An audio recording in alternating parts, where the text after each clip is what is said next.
There were giants in the earth in those days, and when the sons of God came in unto the daughters of men, and they bare children, the same became mighty men, which were of old men of renown.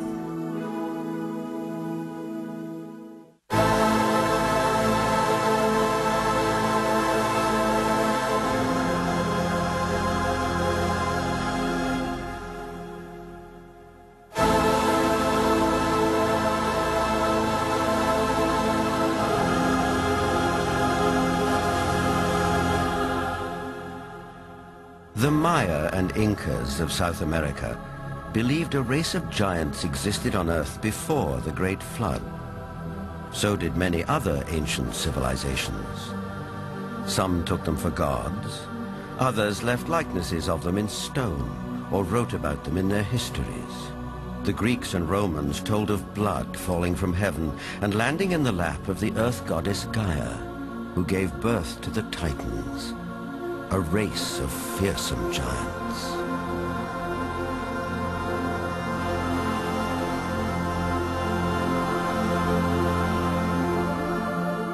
Perhaps the most famous of all was Goliath, the Philistine, one of 5 giant brothers. Vendell Jones is an archaeologist with a style of his own. He spent a lifetime tracking down Goliath and the Ark of the Covenant, with which the Jewish holy book of the Midrash tells us the giant made off. Goliath thrashed his way through the Israeli soldiers, ran over and scooped the ark up on his shoulder, slew Pinchas and Hophi, and took the ark back to the camp of the Philistines.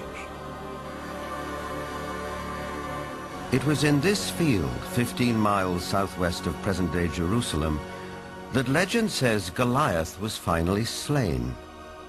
Not by a giant warrior like himself, but by a puny boy, David, who, as this 9th century BC tablet indicates, would later become king of the Israelites.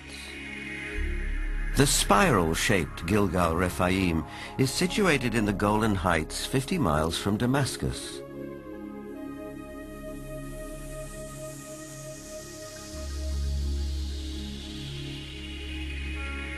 Constructed from an estimated 40,000 tons of loose rocks, it is remarkably reminiscent of Stonehenge. Both have been dated at around 5,000 years old and have similar megalithic stones. And like Stonehenge, Gilgal is also said to be associated with giants. Only in this case, there's biblical text which seems to support the claim.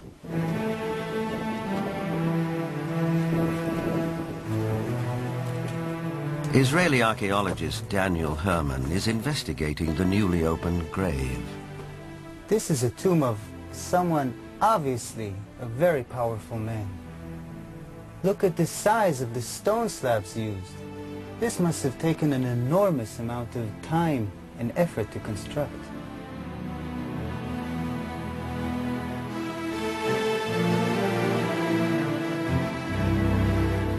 When the Israelites came here and wrote their Bible, it was already here. They saw it.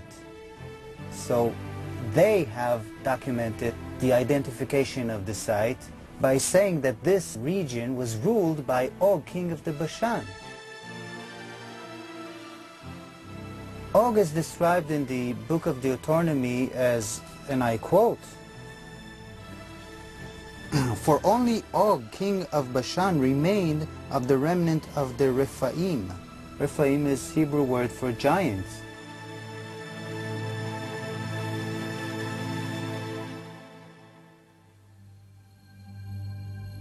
In Lebanon, 44 miles from Beirut, are the imposing ruins of Baalbek. There is mention of this place in the Old Testament's Book of Kings. Baalbek in particular is a very good example. That has the trilithon. Those are the largest stones in the world ever used for construction. They're so large we don't even know their actual weight. Those stones were somehow quarried, moved 5 miles, lifted 25, 30 feet in the air, and placed together so closely that you can't fit a razor blade or a piece of paper in between them. We have no idea how they did it. We don't have a crane in the world that can lift weights anywhere near what those things are. No one knows for sure, but according to Arab tradition, the earliest temples were built here after the Great Flood by a tribe of giants for the biblical king Nimrod.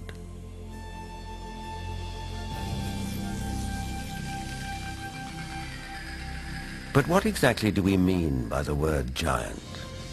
Bloodthirsty monsters like the one-eyed Cyclops of Homer's Odyssey? Or the fee-fi-fo-fum ogres of children's fairy tales? Or could it also include peaceable giants? The tribe, for instance, are very large.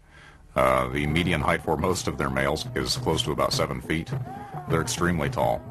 There are biblical references to even taller people who lived in ancient times. Rabbi Itzhak Mamostin of the Center of Jewish Studies in Vancouver, Canada.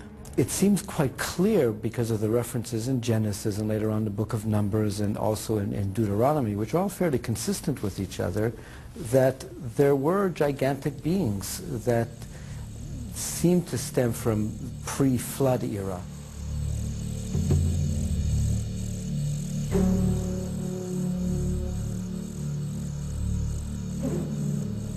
Is it possible that environmental conditions of past ages favored the development of giants? Certainly we know from fossil evidence that some species, like dinosaurs, grew many times larger than they do today. A supporter of this thought-provoking and controversial theory is Dr. Carl Bohr. Optimal genetic expression means the best that the organism has within the DNA is expressed because of favorable atmospheric conditions. Based on fossil evidence, trees like the California giant sequoia grew much larger than they do today. One theory explains this by proposing that environmental conditions in the distant past were more conducive to gigantic growth.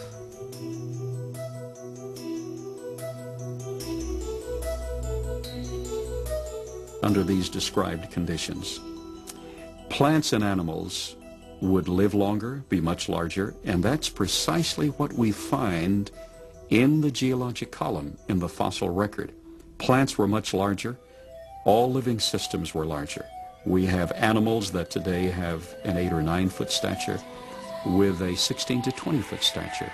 We have insects such as the dragonfly. Today, the dragonfly has perhaps a 4-inch wingspan. In the fossil record, his counterpart, Meganeuropsis, had up to a 5-foot wingspan. Everything was larger in the past. I'm of the opinion that under better atmospheric conditions, people were living not only longer, but they were taller, much taller. Giants and dinosaurs could not exist today as they did in the past because the atmospheric conditions simply will not permit it. We had a greater ozone layer at the time prior to the flood.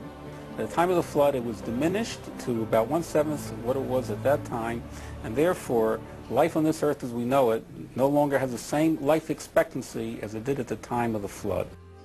A thinning of the ozone layer means less protection from the ionizing radiation from space, and less protection for plants and animals. Being interested in Earth's original conditions, after 35 years of research on those parameters, I've attempted to reconstruct that context. And in so doing, I've had our engineers build a biosphere that doubles the atmospheric pressure, that increases the electromagnetic energy, that increases the ratio of oxygen, but not to the level of toxicity, that eliminates ultraviolet radiation, etc. And the experiments that we've run have been very gratifying.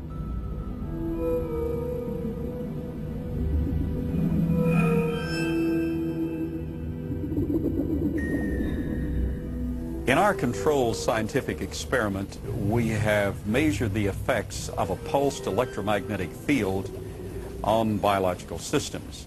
We have these pacu piranha fish that normally at 3.5 years of age are about this size under optimal conditions.